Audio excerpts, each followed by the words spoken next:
ऐसे आप 14 से 22 साल के लड़के जो भी हैं 14 टू 22 एज के लड़के हैं, ये वीडियो स्पेशली आपके लिए बनी है फ्रेंड्स।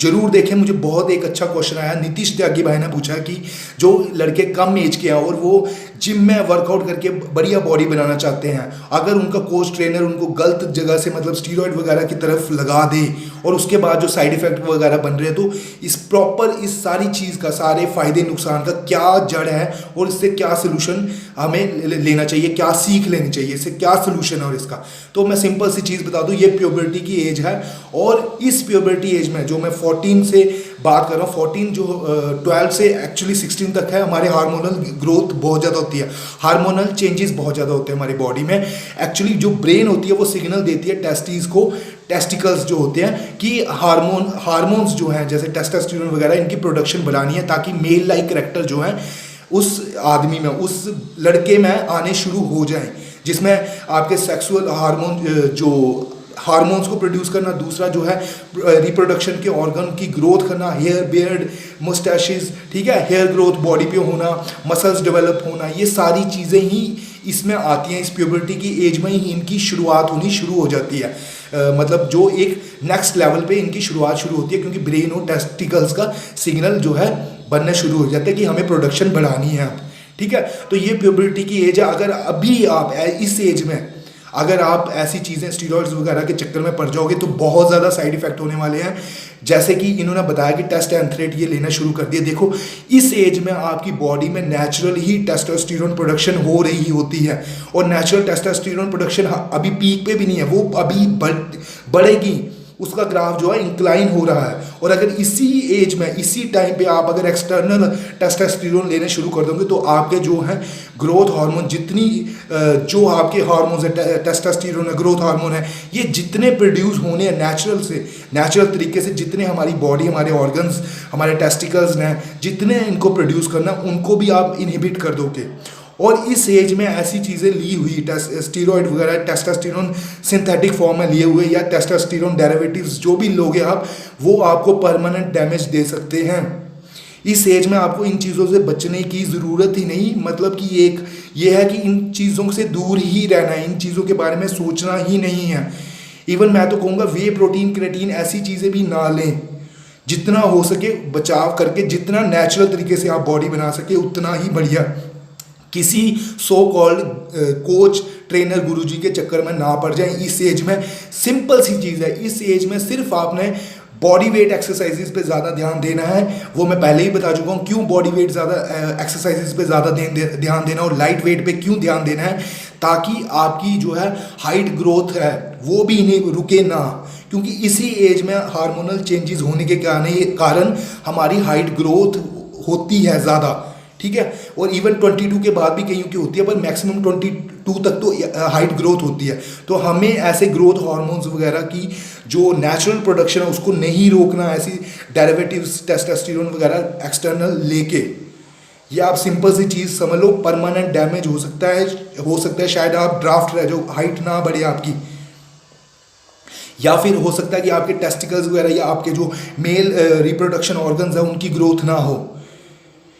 बॉडी तो बहुत दूर की बात है, बॉडी बने ना बने, पर ये तो मेन चीज़ें हैं जो कि आपको मेल कैरेक्टर देती हैं। सेक्स ऑर्गन्स की ग्रोथ के बिना मर्दानगी क्या उसकी, बॉडी तो आप स्ट्रेंथ स्टेमिना बना सकते हो, मसल्स ना भी बिल्ड हो, स्ट्रेंथ स्टेमिना भी होगा तब भी मर्द ही है वो।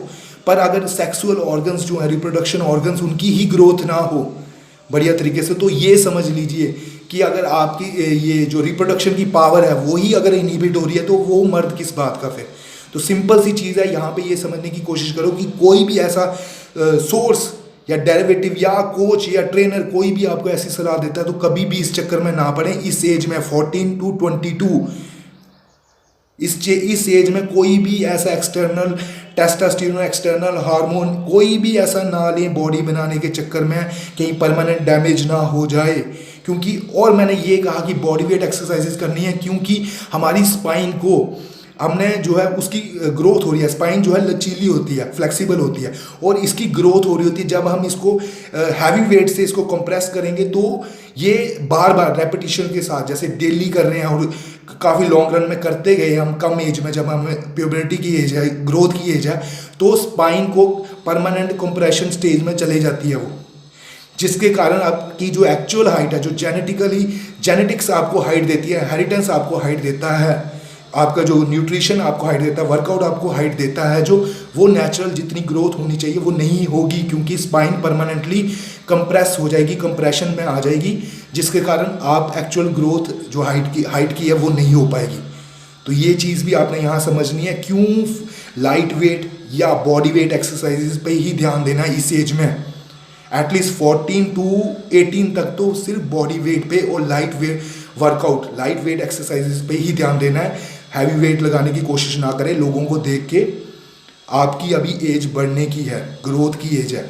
उसके बाद आप नेक्स्ट क्वेश्चन पूछते हो कि अगर हमने टेस्ट एंथ्रेट वगैरह ले लिया है, और उन्होंने स्पेशली ऐसी प्रॉब्लम बताई है कि बाल झड़ने की प्रॉब्लम होगी, एक्ने की, पिंपल्स की प्रॉब्लम हो रही है, तो हार्मोन्स जब आप एक्सटर्नली इंजेक्ट करने शुरू कर देते हो, और इस एज में जबकि आपके नेचुरली प्रोड्यूस हो रहे हैं, नेचुरली वो बेस बन रहा है आपका, और अब आप एक्सटर्नल लेने शुरू कर दोगे तो आपकी ग्रोथ रुक जाएगी, ठीक है। और हो सकता है वो अच्छी तरह से वो परमानेंट ही कभी ग्रो ना हो पाए।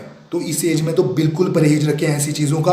अगर आपने टेस्ट एंथ्रेट अब ले लिया, जितना भी, अगर आपने पूरी साइकिल चला रहे हैं 12 वीक की, तो मैं कहूँगा अगर आपने 12 वीक की साइकिल चला ली है तो आप पीसीटी कर लें, ठीक है। पीसीटी करें और उसके बाद ये लेने की कभी अपने दिमाग से ही निकाल दें। इस एज में तो नॉर्मली ही बंदा बहुत ज़्यादा ग्रो करता है, बिना किसी साइकिल के, बिना इवन किसी सप्लीमेंट के भी, घर की देसी डाइट से ही बहुत ज़्यादा ग्रो करता है 14 to 22 एज में। हमें किसी भी ऐसे एक्सटर्नल सोर्स की ज़रूरत नहीं होती कि हम सोचें कि टेस्टोस्टेरोन लेना पड़ेगा या सप्लीमेंट्स हमें लेने पड़ेंगे, हमें किसी चीज़ की ज़रूरत नहीं है। तो आप इस चीज़ को देखें, अगर आपने टेस्ट एंथ्रेट ले लिया, उसकी साइकिल कंप्लीट कर लिया, पीसीटी कर लें बढ़िया तरीके से, ठीक है। और जैसे शिलाजीत अश्वगंधा, वो तो चलो है ही है, बढ़िया डाइट रखोगे तो टेस्टोस्टेरोन आप होना शुरू हो जाएगा पीसीटी के बाद। पर अगर आप अभी साइकिल ही चल रही है टेस्ट एंथ्रेट की, तो अभी आज से ही बंद कर दें, ठीक है। टेस्ट एंथ्रेट लेना बंद कर दें, बिल्कुल बंद कर दें, ना कर दें इन चीज़ों को। और मैं तो कहूँगा कि वे प्रोटीन, अगर क्रेटीन वगैरह भी यूज़ कर रहे हो, क्योंकि कोच ने तो ज़रूर कहा होगा साइकिल में बेस देने के लिए, तो ये चीज़ें भी यूज़ कर रहे हो, तो मैं कहूँगा ये भी बंद कर दें आप। बिल्कुल नेचुरल उन चीज़ों पे आ जाए जो घर की डाइट होती है, ठीक है। बिल्कुल नेचुरल उन चीज़ों पे आ जाए जो घर की डाइट होती है, आपकी ग्रोथ होगी और जो आपको प्रॉब्लम्स होगी वो वहीं पे रुक जाएंगी और फिर से नेचुरल बेस बनना शुरू हो जाएगा, क्योंकि अभी परमानेंटली शट डाउन नहीं हुआ होगा अगर आप बीच में कहीं पे होंगे, ठीक है। तो यही दोनों मेरी सलाहें हैं। और तीसरी चीज़ है, अगर आपने साइकिल चला ली है, अगर पीसीटी वगैरह कर लिया है, तो आप बिल्कुल रेस्ट दें, ताकि आपके जो नेचुरल है वो तो पीसीटी के बाद वैसे भी अपनी नेचुरल जो नॉर्मल पोजीशन होती है उसको ले लेते हैं कि कितना ग्रो होना है। तो उसके बाद कोई भी ऐसी चीज़ ना चलाएं, बिल्कुल ब्रेक दें इसको, और जिम जाना ना छोड़ें, क्योंकि जिम से भी ग्रोथ हार्मोन्स वगैरह, टेस्टोस्टेरोन नेचुरल प्रोडक्शन जो है बढ़ती है। तो जिम जाना बिल्कुल बंद ना कर दें। हाँ, बस कोच और ट्रेनर, ऐसे कोच और ऐसे ट्रेनरों के पास जाना बंद कर दें। आप मेरे वीडियोस देखें या कोई जो आपको अच्छा गाइड करता है या जो आपको अच्छी सलाह देता है, सिर्फ उन्हीं को ही फॉलो करें, और कोच ट्रेनरों से पूछने की भी कोई ज़रूरत नहीं है, क्योंकि क्यों अपनी बॉडी का नुकसान कराना। आप वर्कआउट पूछ सकते हो, पर ऐसी चीज़ों के बारे में ना पूछिए, क्योंकि लॉन्ग रन में आपका नुकसान हो सकता है। अगर कोई और प्रॉब्लम है, पिंपल, एक्ने वगैरह की, तो आप मेडिसिन वगैरह लेके उनको ठीक कर सकते हैं। आइसोट्रोन वगैरह ले लें तो उससे ठीक हो जाएगा। हालांकि आप नेचुरली जो नेचुरल तरीके एलोवेरा जूस वगैरह जो है पिए भी, एलोवेरा का जो वो लीफ होती है उसको भी लगा सकते हैं अपनी पिंपल्स वगैरह के एरिया में, तो वो भी आपकी जो है प्रॉब्लम ठीक हो जाएगी। और आज से यही गांठ बांध लें, एक कसम खा लें कि मैं ऐसी चीज़ें नहीं इस्तेमाल करूँगा। तो बस आज का मेरा यही वीडियो था। लव यू फ्रेंड्स, शेयर कर दे वीडियो, ताकि लोगों तक और नए नए लड़के बिगिनर्स को ये चीज़ पता लग जाए कि हमें ये चीज़ नहीं लेनी। लव यू फ्रेंड्स, सब्सक्राइब कर ले चैनल को। बाय।